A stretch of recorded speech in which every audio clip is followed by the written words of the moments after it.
Okay. Okay, good. All right, everyone. Thank you for joining, and thank you to the medicine chiefs, the program administration, for inviting me to give a talk. And for those of you guys that don't know me, my name is Sean. I'm one of the general cardiology fellows, and next year I'll be an EP fellow. Currently a PGY 7. I did my residency here. I was also a chief resident, so I've been here for a very long time. I'm going to be staying here also as an EP fellow. And I've been asked to give a talk about just cardiac devices. I think it was titled Pacemakers, Icds, and whatnot, but there's a few other cardiac devices that I'm going to be talking about. And I'm going to predominantly focus this so that it's more high yield for the internist and not for the cardiologist. This is kind of more towards like an internal medicine perspective of devices. So firstly, this is an iWatch. Many of you guys probably have this iWatch, but there's more and more kind of availability of things like iWatches, ambulatory monitoring kind of devices, wearable devices, really, to the general population. And what's cool about, the iWatches these days, I think it's probably Series 6 and higher, is that it's able to tell your cardiac rhythm, whereas the prior versions of the iWatches was simply heart rate. And why is this important? Is because actually there is data that basically suggests that patients who have arrhythmias recorded on their wearable devices, not just simply an iWatch, I'm just using this as an example, they'll come to their doctor, they'll mention they have some palpitations, and then they see that they have an arrhythmia on their, watch, and then they actually get diagnosed with AFib in the office. And the reason why I'm bringing this up is because, again, these devices, wearable devices, are becoming more and more available to the general public. And, potentially as internists, you guys are going to be kind of screening these. And, you have to think about, should I send this patient to a cardiologist to be evaluated further? Probably the incidence of arrhythmias are going to be higher just because of these kind of more ubiquitous devices. So just kind of keep this in mind. It's becoming very, very, present for everybody. So before I actually go into this talk, and this is also for, all fields in medicine, basic classifications of recommendations. Class 1, I think many of you guys know, evidence that there's, or general agreement that a procedure or treatment is useful and effective. Whereas class 2 is divided into class 2A and class 2B. And 2A is kind of a strong recommendation, but not quite strong as class 1. And 2B is kind of a weak recommendation. And class 3 is a general consensus that a procedure or treatment is not useful and effective, or potentially even harmful. So class 3 is actually divided into no benefit and harm. And this is different from level of recommendation, where level of recommendation is predominantly kind of determined by the amount of data you have, the quality of your data being class level recommendation, and class C being kind of a weaker data set to provide your levels of recommendation. So this is class of recommendation. The first couple of devices I'm going to be talking about are not the devices that was advertised, but just kind of a quick overview of some kind of common devices that you guys will all be seeing throughout your training and probably throughout the rest of your career. So first is the automated external defibrillator. And, resuscitation has kind of been described in historic and biblical times. And in the Bible, in the book of Kings, there was kind of like a figure that was described, and basically it described a process of resuscitating an individual after he had drowned. In 1700, there was something called the fumigation method, where American Indians and colonists actually blew tobacco smoke into the rectum of patients who had just drowned, and it was meant to potentially shock them out or like wake them up. So it was kind of interesting that, this is all happening. And then in 1767, there was actually a society, kind of like the first time we actually saw guidelines for how to resuscitate an individual, again, based on patients who had been, who had drowned. And, we don't use many of these maneuvers such as, bloodletting or, again, rectal fumigation, but there are some things that maybe we can apply to, how we resuscitate patients today, such as manual pressure to the abdomen and maybe warming the body. So how did the defibrillator first start? So during his surgeries, there was an American surgeon named Claude Beck. Sometimes he would notice, he was a cardiac surgeon, sometimes he would notice that the heart would fibrillate, meaning to twitch and contract rapidly, and patients would often die on the table, and that was probably ventricular fibrillation. And he worked with an American physiologist named Carl Wiggers. Many of you guys probably know this individual. He was somebody who, from the Wiggers diagram actually, who basically was able to, put out the cardiac cycle, and you would look at the physiology of like the different parts of the cardiac phase. And, he was predominantly an animal physiologist, and he also kind of experimented with patients, and he would manually massage the heart of these animals, but also deliver an electrical stimulation, to the animals. And also he would notice that they would be resuscitated. They would get some kind of return of circulation. So these two guys kind of worked together. And then in 1947, Claude Beck, when he was operating on a young 14-year-old patient, actually defibrillated successfully a patient who had cardiac surgery, probably something congenital. We don't see many 14-year-olds having open heart surgery. So probably something congenital, I suspect. The device on the left is kind of what it looked like, this kind of clunky, clumsy looking device where basically you see the two green handles over there. These were the two handles that you would pretty much actually stick onto the heart, and then you would kind of juice up your voltage box and deliver energy. And that would be delivering energy or defibrillating patients. And on the right is kind of what we have today. It's obviously much smaller, smarter, sophisticated looking, and also you see electrode pads. So you don't actually stick the electrodes onto the heart, you stick them onto the skin. And this is kind of like what it's evolved into today. So the AED was first invented in 1960s by this gentleman named Frank Patridge in Ireland. And briefly, an automated external defibrillator is used in cases of life-threatening cardiac arrhythmias, which can lead, of course, to cardiac arrest. And it's primarily indicated, the defibrillation part, for shockable rhythms, such as pulseless VT and ventricular fibrillation. Its mechanism is that it delivers a high energy shock that is unsynchronized randomly within the QRS complex. Now, this is different from synchronized cardioversion, which many of you guys know, which not necessarily is always the time lower energy shock, but it's delivered to sync correctly on time with the QRS complex at the peak of the R wave. And the indications for synchronized cardioversion, I'm sure you guys know, are stable monomorphic VT, atrial fibrillation with RVR, or any kinds of other SVTs. So that's the major distinction between defibrillation and cardioversion. So my first question, answer, unless anybody feels like they want to answer, which of these is not amenable to cardioversion or defibrillation? I guess I'll just give quick 5 seconds. If nobody wants to answer, I'll just kind of go for it. Any thoughts? All right. So if you guys can see my mouse, this one over here is the one that's not amenable to cardioversion or defibrillation. That's essentially asystole over here. So this top one over here is something called pulseless VT. You have a varying amplitude of your QRSs. It's also wide.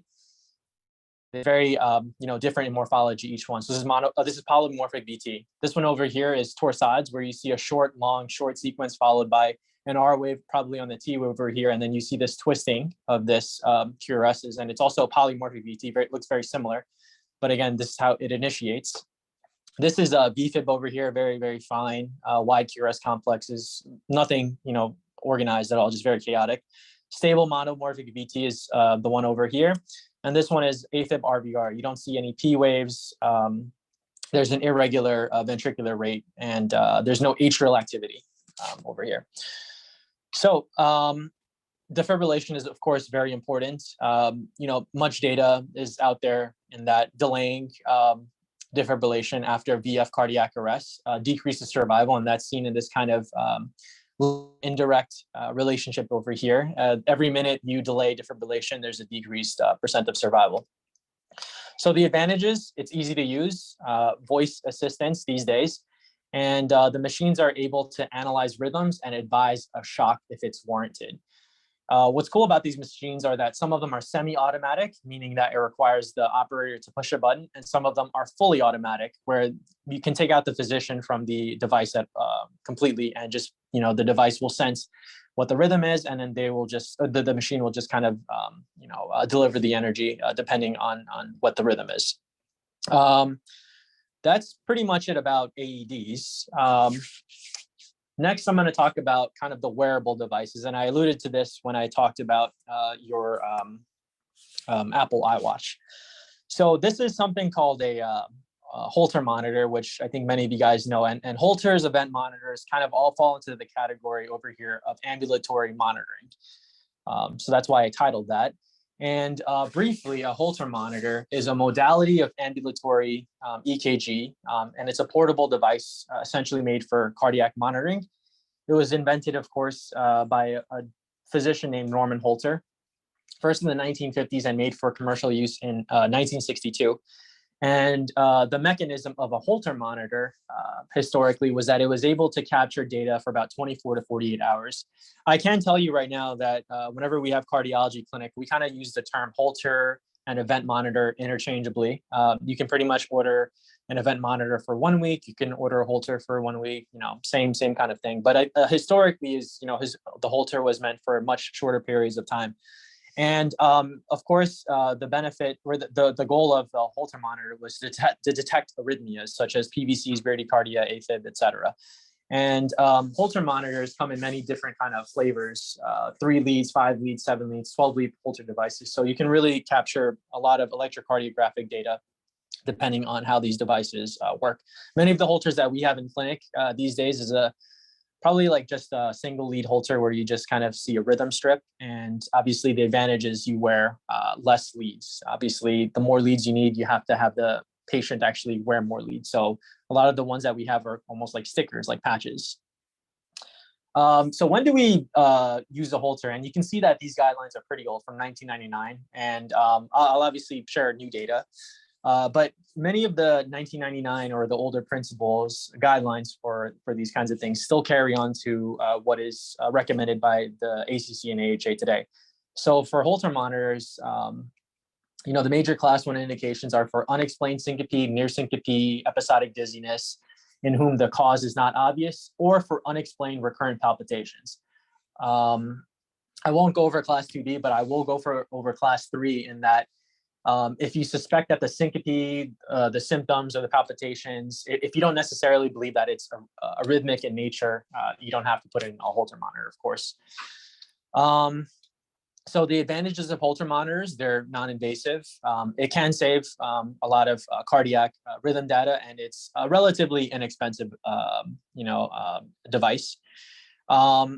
Again, historically speaking, the Holter monitor was perceived or thought to be something that was able to capture data in short amounts of periods, so about 24 to 48 hours.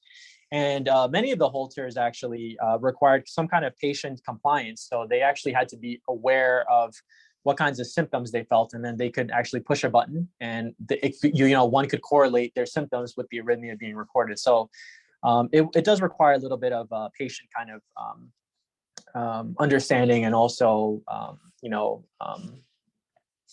so that he or she can correlate his events to the actual arrhythmia that whatever he or she had. So as I alluded to before, the recommendations that you saw before was from 1999, specifically for ambulatory EKG, but these are the more later guidelines. I think this is from 2018 or 2019. But the main thing is that what these guys mention is that the choice of a specific cardiac monitor should be determined on the basis of the frequency and nature of the syncopal events. And as you can see, there's many different kinds of devices: Holter monitors, trans-telephonic monitors, loop recorders, patch recorders, etc. So, when is a syncope, when are symptoms not related to arrhythmias? So these are all different kind of situations of situational syncope, vasovagal, dehydration, etc. On the top left is kind of the patient who, gets a little weary when he or she gets a blood draw. On the top right is essentially someone when it's very hot and humid and they're feeling dehydrated. On the bottom, of course, is straining. So, these are all very common and not necessarily arrhythmic in nature. So an event monitor, as I mentioned before, is something that you can wear a little bit longer, about 30 days, but again, also can be used interchangeably with the term Holter. And, the patient, as similar to the Holter monitor, can press a button and it'll be activated to, legitimately say, I felt symptoms during this time. And then it'll correlate it with the arrhythmia that was being recorded. So when would you use the Holter? You would probably want to use it for patients who have symptoms of palpitations or syncope that are occurring more infrequently. For example, for a Holter monitor, you would think that the symptoms would probably occur daily, whereas in an event monitor, because you'll capture longer data, maybe potentially weekly or biweekly. Some of the disadvantages, believe it or not, in many of our practices, we have patients who have symptoms that are very, very infrequent. So 30 days might not even be enough. And kind of like what I mentioned for Holters, you still need to have patient awareness about when he or she has an event and needs to press the button. So again, you need a degree of patient compliance. Now, this is data from many different journals, and this is kind of a no-brainer, but obviously the longer you wear a monitor, the more diagnostic yield you're going to have for what is causing your symptoms, such as syncope, presyncope, or palpitations. And this data here just shows that at 30 days, you're going to have a 72% diagnostic yield for palpitations, a 25% diagnostic yield for syncope, as opposed to lower diagnostic yields when you have lesser amounts of monitoring that's being done. So I'll just answer this question.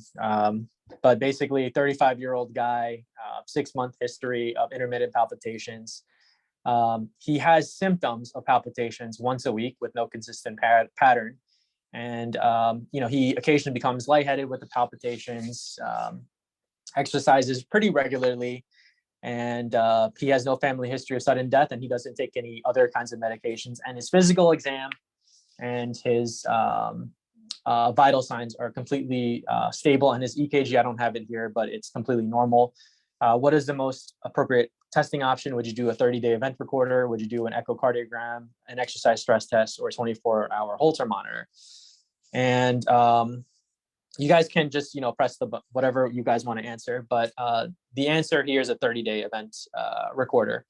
And that's because you don't want to do a 24-hour Holter monitor because this patient has very infrequent symptoms. We're going to call it once a week.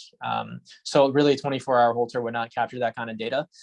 And the reason why you wouldn't want to do an echo or a structural evaluation is because this patient is relatively young. He has no kinds of concerning symptoms or history. And his vital signs and his cardiac exam and his EKG are completely normal. So you're not suspecting that this patient has a substrate for any kind of structural disease. And a stress test is really for other issues if you're suspecting chronotropic incompetence or any kind of ischemia. So again, I don't think we're suspecting this in a relatively young, healthy 35-year-old gentleman. So one of the questions that I had is, should we not just do Holter monitors for patients who've had heart attacks in the past, more recently, because they have an increased risk of VTs and ventricular arrhythmias? Of course, we keep them in the CCU and on telemetry after an MI. I'm sure many of you guys realize that. And my question was, is there a role for just sending these patient homes and then just sending them for, ambulatory monitoring to see if they have a burden of PVCs or any kind of VTs?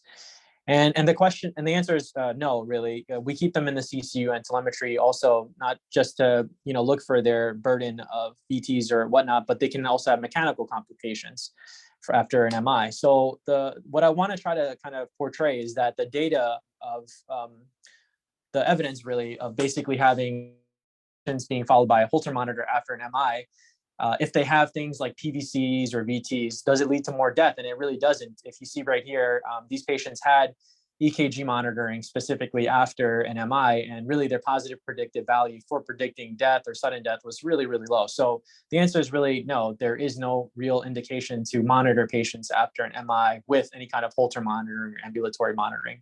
You're just keeping the patient to make sure that they're okay and they don't suffer any kind of mechanical complications after an MI.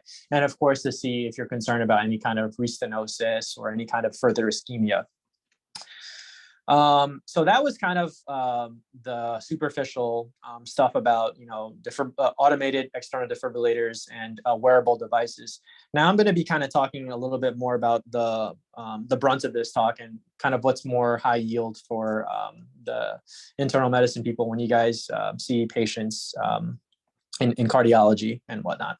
So this is an ILR, an implantable loop recorder, and when these were first created, they were very big. On the top right, on the bottom right over there, you see St. Jude Confirm. And that model was one of the earlier ones. But As you kind of go higher up, you see that these are newer generations and they get much smaller. And the link over there is also made by Medtronic, Reveal Link. And you can see that on the top left over there, it's pretty much thinner than a size of a quarter. So it's a really thin device. And on X-ray, you can see that it's, well, you can't appreciate over here. It's not, you can't really tell it's subcutaneous, but you can identify it on an X-ray, and it's pointing downwards towards the vector of the apex of the heart. So this is what an ILR looks like, in real life and also on chest X-ray. And the first ILR was actually an implantable syncope monitor, meaning it was meant for patients who had syncopal episodes. And it was invented in the 1980s and 90s, first by Medtronic. And it was a single lead ECG that basically recorded all of your electrical activity. And of course, it's subcutaneous. So very importantly from, different kinds of devices, it's not transvenous. It poses a very little kind of infection risk. And it's placed essentially under the left pectoral region. When we implant these devices in the EP lab, we pretty much go to the third or fourth intercostal space, and then we kind of go down the rib space, and that's where we insert it. And this first implantable syncope monitor was kind of wimpy. It was capable of storing one 15-minute or two 7.5-minute segments. And if you thought about it, this patient had this thing in for 2 years. It's kind of ridiculous to just record data for 15 minutes for keeping that device in for 2 years. When do you put in an ILR? Obviously you want to put in, it's a class 1 indication to put in these things for patients who have recurrent syncope of uncertain origin. But I will give the caveat that these days you want to do some initial kind of Holter monitoring or ambulatory monitoring with a vent monitor first. That's just a way to get over with insurance. So you want to try to make sure that you don't have anything immediate, and then you can put in the loop recorder for syncope. And for palpitations, there is no major class 1 indication. It's class 2A when your symptoms are very, very infrequent, kind of like those patients that an event monitor won't hold enough data for. So those are the kind of indications for syncope and palpitations. Another very important role for loop recorders that many of you all are aware of is for evaluating the patient with an ischemic stroke. And one of the things when you guys take your medicine boards is this term called cryptogenic stroke, where after you've seen the patient, you've done your echo to rule out a clot in the LV, you've done your TE to rule out a clot in the appendage, you've done your carotid Dopplers to rule out any kind of carotid atherosclerosis. What is the cause of it? And of course, many of you all know that ischemic strokes, one of the major risk factors, especially in today's population as we're getting older, is paroxysmal AFib. So data from these two trials, Embrace and Crystal AF, essentially showed that longer ambulatory monitoring with a 30-day event monitor or an ILR compared to more or lesser means or duration of monitoring patients, you were able to detect more paroxysmal AFib in these patients. So nothing kind of dramatic, but the results are basically stating that the longer you monitor somebody, the more likely you're able to detect an occult arrhythmia that probably caused the stroke. This is kind of a meta-analysis data from multiple trials, prospective, retrospective, randomized trials that essentially showed that patients, again, who had longer durations of monitoring, you caught atrial fibrillation, more with longer durations of monitoring. So what are the advantages of an ILR? So the ILR is nice because unlike the Holter monitor and the event monitor, you didn't really need the patient to press a button to know when the symptoms came on. So there's no need for any kind of patient collaboration. What's nice about the ILRs is that these devices can stay up into your skin for more than 3 years. I wrote for up to 3 years, but the newer devices that we have upstairs, sometimes they stay for 4 or 5 years. They're also pretty easy to explant. For example, if the battery dies, you just bring them back, insert a little local lidocaine, and then you just make an excision, and then you just kind of pull it out. If you feel that you don't need to replace it. And if you do need to replace it, you can essentially just use the same kind of incision and put it in the same kind of pocket that you had the initial ILR in the first place. Of course, as I kind of alluded to throughout this whole talk, the more infrequent your symptoms are, the more longer you want to have monitoring. So the ILR can be used for very infrequent symptoms. Disadvantages compared to the Holter monitor and compared to the event monitor, it's a little bit more expensive, although I personally have never seen any issues with insurance and what so forth. It is minimally invasive, you know, as it's not completely devoid of any kind of skin infection or local complications. It is you know, a surgical procedure. You are putting a little incision, lidocaine, and inserting a foreign object into your body. So there is a very small risk of infection, much less so than pacemakers though. And you know, limited memory. These things can carry data for about 3 to 5 years. The older models actually, after a certain amount of time of data was recorded, it would erase. But nowadays, these things can pretty much last much longer. So that was the loop recorders. Next, I'm going to be talking about pacemakers. So this is what a pacemaker is. And here you can see that the generator, or the can of the pacemaker, sits in the left deltopectoral groove. And over here is your subclavian vein. And it connects essentially to the SVC over here and drains into the right atrium.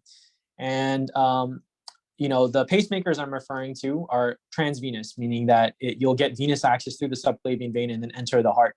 And the major chambers that you're entering are your right atrium and your right ventricle. And you're also entering the LV, but you're not entering the LV arterially. You're entering the LV through one of the veins in the heart called the coronary sinus. So one of the first implantable pacemakers was done in 1958 by these two physicians, Elmquist and Senning. And you know, essentially these things were very clumsy, bulky looking, and they were sitting outside of the stomach, outside of the epigastrium. And one would insert the wires epicardially. So basically you just kind of inserted them underneath the skin, and then it would kind of go outside of your heart, and you would pace the heart from the epicardium, not inside of the heart, not inside of the RA, not inside of the RV. And these two physicians actually commented that, you know, this was not very stable, huge amount of infection risk. So this kind of called for, we need to make a, you know, better and more sophisticated and safer device for patients. But, you know, keep in mind, this was the initial kind of device that was first implanted. So today pacemakers are done under fluoroscopy. So it's pretty safe. You're using x-rays to kind of help guide you. You can inject contrast to help kind of see your subclavian vein, you know, venous drainage. You can use the x-ray to see how your wire is being inserted and where it's being inserted into the heart, if you have a good grasp of cardiology anatomy on x-ray. The pocket formation is in, as I mentioned, the deltopectoral groove. So it's underneath your left clavicle and kind of above the pectoral region. And the leads can traverse through the axillary or subclavian vein. Sometimes you can even do a cut down and go more cephalic. So the major goal is that you want to hit the SVC and then go venous drainage into the cardiac chambers of the heart. So this over here, many of you guys will probably not see this a lot. This is a single chamber atrial pacemaker. So this is for a patient, if you think about it, who has completely intact AV node conduction, meaning that their atrium and ventricles are communicating okay, so there's no AV block. And this is for somebody who purely has some kind of sinus node dysfunction or Tachy-Brady syndrome or has symptomatic sinus bradycardia. And here you see the pacemaker generator, and here's the lead, and it's kind of wrapping around, going through the subclavian to the SVC, and then it kind of curves up over here. And if any of you guys, I guess, are interested enough, there is a structure called the right atrial appendage, and it kind of makes this loop and wraps around the right atrial appendage, and that's how it keeps stability. So this is a single chamber atrial pacemaker, and again, the lead is being coiled up into the right atrial appendage over here, and this is a good fluoroscopy image of it. Now, this one is another interesting picture that I wanted to show you. Couple of observations. Firstly, this is a single chamber ventricular pacemaker. So as opposed to before where we saw the lead in the right atrium and it kind of curved up sitting in the right atrial appendage, this one crossed your tricuspid valve and entered into the right ventricle, and it's sitting in the ventricle over here. other things that kind of help you out over this as to why this is in the ventricle. So one, do you guys see what this is over here that I'm pointing with my arrow?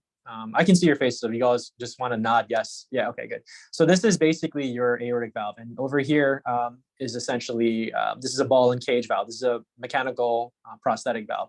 So over here, you know that you're crossing your atrioventricular plane. So you know you're in the ventricle as you're coming over here. And obviously you can see the sternotomy wires. So this is a patient who had a CABG. And one other major observation is that your pacemaker is on the right side, on the right delta pectoral groove. So why does this happen? Sometimes you have a lot of tortuosity, subclavian vein stenosis in your left side, which is the optimal side, but just because, you know, I wouldn't say it's necessarily close in proximity, but the curves you have to make are more straightforward as opposed to this one where you have to loop up and then loop down and then loop back kind of into the ventricle again. So this is a device that's sitting on the right side or the right delta pectoral groove. So now this is something called the dual chamber pacemaker, where you're essentially seeing a lead in your right atrium, which is this one over here, and you're seeing a lead in the right ventricle over here. And here you're seeing your generator in the left delta pectoral. It's actually much lower, actually. I didn't even realize until I saw this now, but it's sitting kind of like near just above the breast tissue. And obviously the devices that you saw previously are kind of sitting a little bit more cephalically. Let's see what else. Okay, so what I was mentioning before is that, you know, for those of you guys going into cardiology or even like critical care or even, you know, hospitalists, you know, x-rays are very important. So this is just kind of a small breakdown of what the cardiac anatomy looks like in the heart. So the superior vena cava and the aorta, you can see that the superior vena cava is on the patient's right side and the aorta is on the left side. So that's something you all need to appreciate. And then, as I mentioned before, you know, the use of any kind of prosthetic valve, such as the mitral valve or the aortic valve, can help you define your atrioventricular groove and tell you if you're in the ventricle or not. And the other important thing is that your RV is the most anterior structure. So the first thing that you're going to see when you're looking at the X-ray, the most kind of lead that's closest to you when you're looking at the X-ray is going to be the right ventricle. So this is where the right RV would sit, and this is where your right atrium would sit. And this is predominantly the left ventricle over here. So one thing you cannot see is the left atrium on a kind of AP view of a chest X-ray. So what are the indications for pacemakers? Quite frankly, there's a lot. I'm not going to go over the list of all of this over here, but I will just kind of talk very briefly about the two major ones you all should know. So acquired AV block and sinus node dysfunction. So this is from the 2008 guidelines, and I have slides coming from 2018. The reason why I left this was because you know, as more and more data are coming out and more guideline recommendations are coming out, really not much has changed actually in terms of like who we would put in cardiac devices for. So it's a class 1 indication for those patients with complete heart block and advanced second degree AV block. Advanced second degree AV block means those patients who do not have Mobitz 1, but more kind of Mobitz type 2 or infrahisian block or high degree AV block. And as I mentioned, you know, for complete heart block in those patients, also if you have bradycardia with advanced second degree AV block, sometimes patients have medications that after a heart attack, you know, they need to be something on a beta blocker. And of course, beta blockers will slow conduction through the AV node, and you know, you're going to need medications for your cardiomyopathy. So it is an indication to put in a device for these patients who need that medication to help their heart recover. I put in these two over here about the pauses with AFib and asystole for more than 3 seconds, but oh, actually, I'll get back into that into these parts 1 second. But it's class 3 indication for obviously for patients with first degree AV block, meaning like when your PR interval is very long, or you have some kind of like Mobitz 1 second degree type block, or AV block that is likely secondary to things like drug toxicity or Lyme disease. So those are class 3 indications. You don't want to put a device into these patients. So the reason why I put up actually, let me just go over this one right here too. So these are the 2018 guidelines. Class 1 indications for when you would want to put in a pacemaker for AV block. Complete heart block, second degree, Mobitz 2 or high grade AV block, slow AFib, etc. Certain neuromuscular diseases too, you want to put in pacemaker for AV block. Okay, I actually don't have that slide, but essentially what I was just trying to get at is that they kind of took the pauses out of the durations out of the new 2018 guidelines. So you didn't have to necessarily have a pause duration of 5 seconds with asystole or 3 seconds with AFib, just if you have symptomatic slow AFib and symptomatic AV block. So they took the time duration out of the newer guidelines. But again, you're still going to be thoughtful about these patients, and you're not going to use any kind of strict cutoff numbers for when you want to put a device in. Now, pacemakers also you want to put in for sinus node dysfunction. Apart from AV block, patients with sinus node dysfunction who have sinus bradycardia or frequent pauses that are symptomatic. And you don't want to put in a pacemaker for sinus node dysfunction who have no symptoms. So people who can function relatively well and have sinus node dysfunction, that's a class 3 indication. And many guys, many of you all will know that sometimes patients, when they're sleeping, their heart rate slow down a little bit. And they're completely asymptomatic or they're sleeping, but that's not necessarily sinus node dysfunction. That's all vagal mediated. Your heart rate slows down, you're sleeping, you're relaxing. So you don't need to put in a pacemaker in those kinds of patients. Again, the 2018 guidelines, symptomatic really is the main kind of issue for when you want to put in a pacemaker for sinus bradycardia or sinus node disease. And also similar to AV block is if you need any kind of necessary drugs for therapies for cardiomyopathy and whatnot, that will cause the sinus node to slow down. Tachybrady syndrome and chronotropic incompetence are also class 2A indications for putting in a pacemaker for sinus node dysfunction. Oh, it is here. So there's no rate or pause criterion for pacing, and that's different from the older guidelines. So just a small piece on that. For AV block, you don't want to, class 3 indications, you don't want to put in devices for patients who have asymptomatic first degree AV block or Mobitz 1 AV block. That's all kind of AV nodal disease as opposed to infrahischian or distal conduction disease. And if you have any self-limiting AV block from things like Lyme disease, drugs, sleep apnea, etc. And again, as I mentioned, if you're sleeping and you're vagaling, you're having your sinus node go down, your AV conduction go down, that's all physiologic. None of that is pathologic. And many athletes actually have very slow resting heart rates. So you don't need to put in a pacemaker for that unless they are symptomatic. Okay, so a little bit about single chamber and dual chamber pacemakers. I remember when I was a resident, I always had a question like, why are you putting a single chamber pacemaker versus a dual chamber pacemaker? So in general, the single chamber pacemaker, it can be, we refer that to being in the RA or in the RV. So if you put it in the RA, you have to think about it. These are patients that have complete AV node conduction that's intact, meaning your atrium is going to connect to your ventricle and there's no issues with that. The only issue is that your sinus node is slow. So that's why you want to put in a single chamber pacemaker in the right atrium. We don't see that very rare that commonly these days because many patients with sinus node disease also have concomitant AV nodal disease. So this is kind of for a very unique population. In fact, I was just on my congenital rotation at Sinai, and a lot of these patients had single chamber atrial pacemakers, and because their AV conduction is intact, it's really their sinus node that kind of affected because of surgeries, because of congenital heart disease. You can also put a single chamber pacemaker can also be referred to a lead being in the right ventricle, and if you think about that, those are for patients who you only want ventricular pacing. So if you have atrial fibrillation with a slow ventricular response, or you have heart block, that's when you would want to put in AV heart block. That's when you would want to put in a ventricular pacemaker.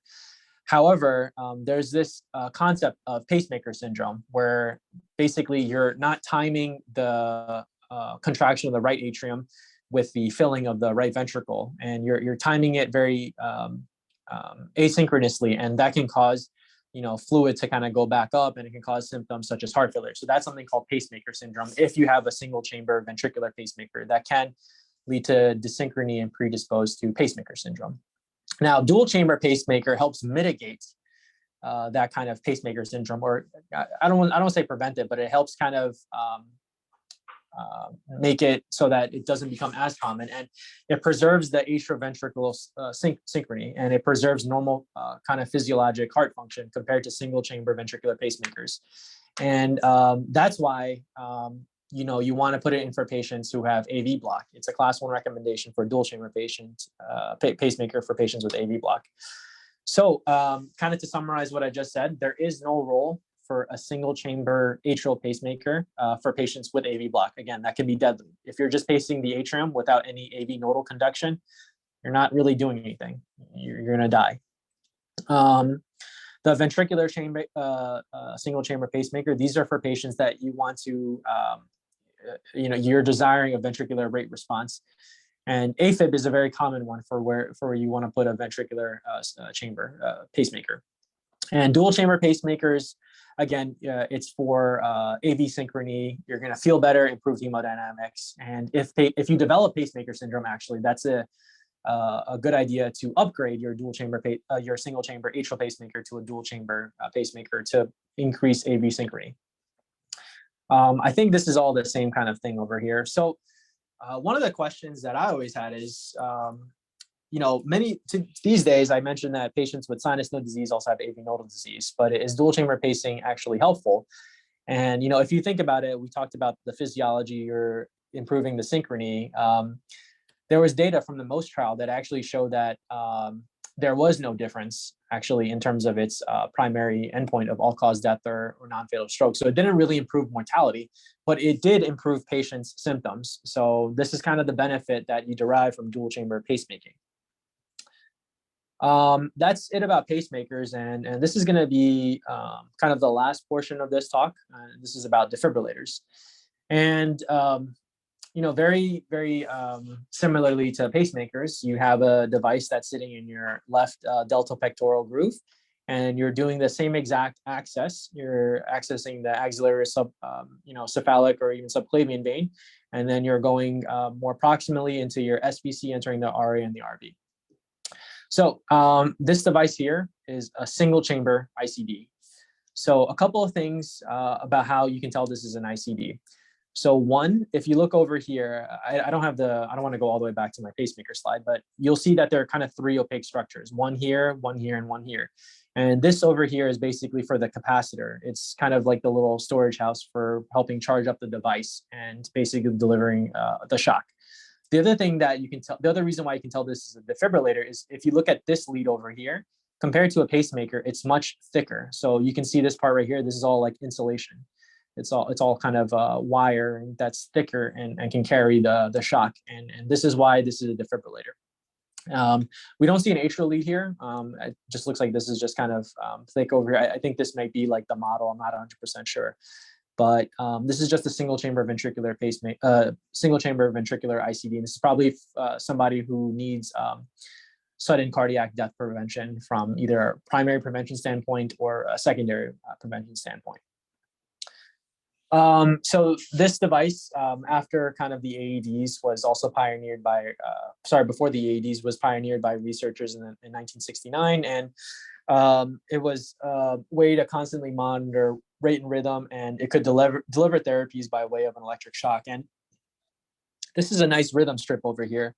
What you're seeing here is probably torsades. You're seeing a you're seeing a ventricular signal over here, and then you're seeing a T wave, and at the end of the T wave, you're seeing a spike. And then all of a sudden over here, you're seeing a polymorphic VT, and you're having this twisting kind of morphology over here. And then at the very end over here, you see this kind of big energy delivery, and this is where the shock was. And then you have some kind of maintenance of a normal rhythm. So this is what a defibrillation looks like. This is what a shock looks like when you're looking at it. One of the nice things about defibrillators is that it won't, before it gives a shock, it can do a therapy called ATP, or overdrive pacing. And basically how it works is that whenever you have an arrhythmia of a certain heart rate, the device will deliver a faster heart rate. So I don't know if you guys can see this over here, but it says 330, 330, 340, 330. So essentially, this is the cycle length. And basically, if you take 60,000 divided by 330 or 340, you get the beats per minute. So the machine is smart, and it can actually deliver energy, or I guess pacing, that's a little bit faster. And what that does, it can help break the tachycardia over here. And you'll see over here, it says 310, 310, 310, 310. So this is something called overdrive pacing or anti-tachycardial pacing. And essentially it breaks the circuit. If you kind of go faster into it, it'll break the circuit. And it usually delivers about 8 beats. And then sometimes it can break the circuit, or sometimes it can be incessant. But here you'll see that it broke the circuit and the patient went into sinus rhythm, complete normal sinus rhythm. The cycle length here is about 1,000. So you know your heart rate's 60 beats per minute. So this is a nice therapy that defibrillators can deliver. And this is something called ATP, or anti-tachycardial pacing. And it's meant to break patients out of their tachycardia when they have any kind of VT. Now, one thing about defibrillators, they're not very smart. They're actually programmed. So how defibrillators work is that they have different detection zones. Zone 1, this is a nice example over here. So I got this from a figure, and I think in one of the Zypes books, he's an EP guy, but Zone 1, Zone 2, and Zone 3. So Zone 1 is basically when the device detects a heart rate of 150 to 170 beats per minute. And then if it delivers 16 consecutive beats in Zone 1, the device is only going to monitor, meaning it won't do anything. It's just going to look at it. Now, in Zone 2, they titled this fast VT. So this is ventricular tachycardia that might actually cause symptoms or potentially cause the patient to pass out, 171 to 188. And then it will measure 16 consecutive beats. And then if that happens, it will deliver the ATP, the therapies that we saw in this previous slide here. And then it will try to break it. And if it doesn't break it, then it's going to start to deliver some shocks and defibrillations. And finally, Zone 3 is when the heart rate is very, very fast. And then essentially it will start to defibrillate. So that's really it. So again, these devices aren't really smart. Again, it's programmed. And if you think about it, when you exercise, your heart rate will probably, like, let's say if somebody's, I don't know, in their 60s or something, their heart rates are a little bit slower than when they're in sinus tachycardia than when they're in VT or VF. So this is the principle for why these things are programmed this kind of way. Indications for defibrillators, there's obviously primary prevention and secondary prevention that are class 1 indications. So if you've ever had cardiac arrest, due to VT or VF, and after you've done all the evaluation, you probably wanted to put a device in for secondary prevention. There's also class 1 indications for primary prevention after you have a cardiac event, or even if you have non-ischemic cardiomyopathy, meaning you've had no actual cardiac event, like such as acute coronary syndrome, and your EF dropped to below 35%. And after revascularization, after 40 days post-MI, and you're still having heart failure symptoms, then you can put in a device. Or if you have kind of non-ischemic dilated cardiomyopathy after several months of guideline-directed medical therapy, and you still have symptoms, you can put in a device. And this is kind of for the primary prevention kind of aspect. Another thing I wanted to talk about was something called CRT. So CRT is essentially synonymous with BiV pacing. And I remember I talked very early on, basically you have your right atrial lead, your right ventricular lead, and then you had your coronary sinus lead. And your coronary sinus is in the atrioventricular groove. And so here's the atrium, here's the ventricle, and here's where your mitral valve and your tricuspid valve would sit. And basically it travels in the posterior aspect of your AV groove. And this is the coronary sinus. And here, what it's able to deliver is it's able to capture tissue from the left ventricle, not inside of the heart, not endocardially, but epicardially. There's a lot of evidence and data for CRT. Patients who had CRT from the Mustic trial essentially felt better, in terms of their symptoms, how much they could ambulate, how much oxygen they could uptake, and their hospitalizations decreased by 66%. And how does BiV pacing work? How does CRT work? The principle is that when you have a bundle branch block, when your QRS is very, very wide, your ventricles are not simultaneously or synchronously contracting. And because of that, you're having decreased cardiac output, and basically patients have more heart failure symptoms. So the mechanism of CRT is that you're increasing the synchrony, you're improving the synchrony of both left ventricular and right ventricular pacing and energy delivery. The class 1 recommendations for a CRT is if your EF is less than 35%, you do have NYHA heart failure symptoms, class 2, 3, or 4. If you're in sinus rhythm, of course. If your AFib is obviously, not going to be helpful for CRT, and if your QRS is very wide. Typically, if your QRS is more than 120 for a left bundle branch block, and if your QRS is more than 150 for a right bundle branch block, that's when you should put in CRT. And of course, you have to be on some kind of guideline-directed medical therapy before you actually, put in a CRT. One of the other things I wanted to mention is that, we say like, let's advocate for a device, But one of the very important concepts you all have to know is that if your patient is end-stage heart failure, if you're NYHA class 4, meaning you're extremely symptomatic at rest, and your prognosis is very poor, less than 1 year, you really shouldn't be putting in an ICD in these patients. You're just kind of, I don't say, to be, grim or blunt, but you're kind of delaying the inevitable. However, you can put in a CRT because you can think of it or, take it from an approach of a palliative perspective. It makes them feel comfortable. Again, you're improving their symptoms, you're improving their hemodynamics, but you're not necessarily improving, their mortality from it. This is a brief slide about some of the complications of implantable devices, pneumothorax, cardiac tamponade, potentially perforating the lung or also perforating the coronary sinus when you put in the BIV lead or the CRT lead, lead dislodgement, pocket or device infection if you're not careful, things like that. These are all different kinds of complications that can be reported and seen in patients with implantable devices, whether they're pacemaker or defibrillator. I'm going to skip over the question in the interest of kind of some of the cool stuff I just wanted to show you before I end this talk. So I don't know if many of you guys have seen this, but if you guys are surprised, this is a defibrillator. This is something called a subcutaneous ICD. And here is the can over here. This is the generator, and it sits in the lateral aspect of the chest. And all of these leads over here, this one lead over here, this is subcutaneous. It's not going into the heart. And basically, let me just show you the figure over here.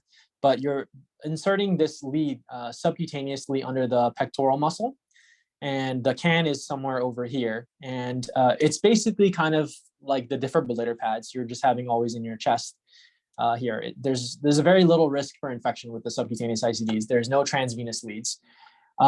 Just a little bit about subcutaneous ICDs. You probably want to use it for those young patients who want to preserve their venous vasculature. You probably don't, also, if you think about it, if you put in pacemaker leads or ICDs in a patient who's a pediatric patient, they're going to outgrow them. Their vasculature is going to stretch. So you need to extract the leads at some point. So an ICD is good for those, subcutaneous ICD is good for those patients. One of the issues is that it cannot pace the subcutaneous ICD. So it's not a pacemaker. It's purely meant for cardiac arrest and sudden death. So one of the things about the subcutaneous ICD is that if you have any kind of AV block or sinus node dysfunction, this is not a great device for it. And it cannot deliver ATP, kind of like how the transvenous defibrillators that we saw in the previous slides, it cannot deliver that kind of therapy before shocking. And this is the last slide over here. So what you might thought probably was a loop recorder, a lot of you are probably right, but if you actually played, I don't have the video of this. This is just a picture of a figure I took online. You would see this device over here, and it would be moving with the heart. And this is essentially a leadless pacemaker. So this thing over here is sitting in the septum of the RV, actually maybe the septum apical aspect of the RV. And essentially it can pace the right ventricle. So if you have any need for a pacemaker, this device over here can just simply pace your heart. And this is kind of what it looks like. Here's the access through the IVC. You're entering the tricuspid annulus, and then you're catching myocardium in the septum. And essentially, this can pace your ventricle only. So this is probably not for patients who have AV nodal disease. This is just for patients who just need, an actual device over here. And this is what the device looks like. It's basically the size of a pill. Really, really small and really, really cool. This is the Micra from Medtronic, and they're coming out with more and more of these devices. So that's it. My take-home points for the first part of the talk. For less frequent symptoms, consider ambulatory monitoring that can record up to longer duration. So again, think about the Holters for patients with intermittent, very, very frequent symptoms, and think about the events and loops for kind of intermittent and infrequent symptoms.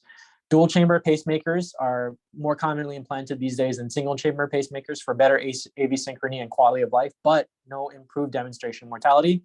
And CRT is recommended for patients who have an EF of less than 35%, QRS more than 150 in right bundle, and QRS more than 120 in left bundle. And that's pretty much it. Any questions? Thank you so much, Sean. If anybody has any questions, feel free to unmute themselves or post them in the chat.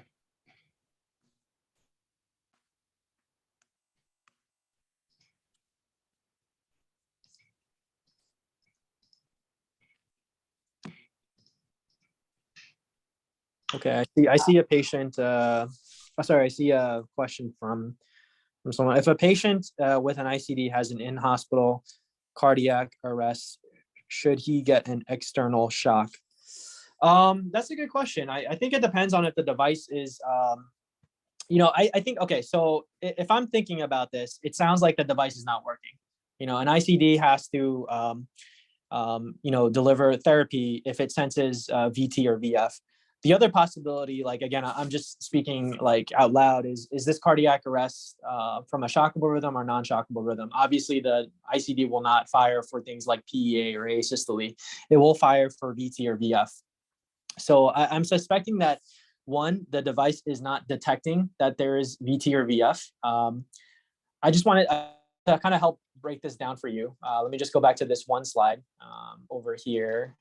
I'm so sorry for going above time, everyone, but I just wanted to show you this. So, okay, so let's say if your heart rate's, I don't know, 141 or something, you can still be in VT. That's something called slow VT, and you can still have a cardiac arrest. You can still have symptoms. You can have chest pain. You can have palpitations. You can even still have a cardiac arrest, because VT is a rhythm where you're not really, delivering good cardiac output, and you can still have a cardiac arrest. So the device may not trigger for a heart rate that's slow VT and may not do anything. So that's a possibility. So to answer your question, I think a patient should get an external shock if the ICD is not delivering the shock, because one, the battery could die, or two, it could have died, or two, maybe the VT was just not detected. It's possible. So I would definitely do the external shock. It won't break the device. If that's another question that you're asking, the device is still going to be completely fine.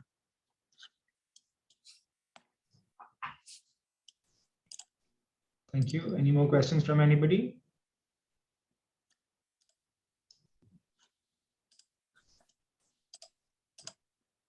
I think I don't have any more questions. Thank you so much for joining, Sean. That was a great lecture.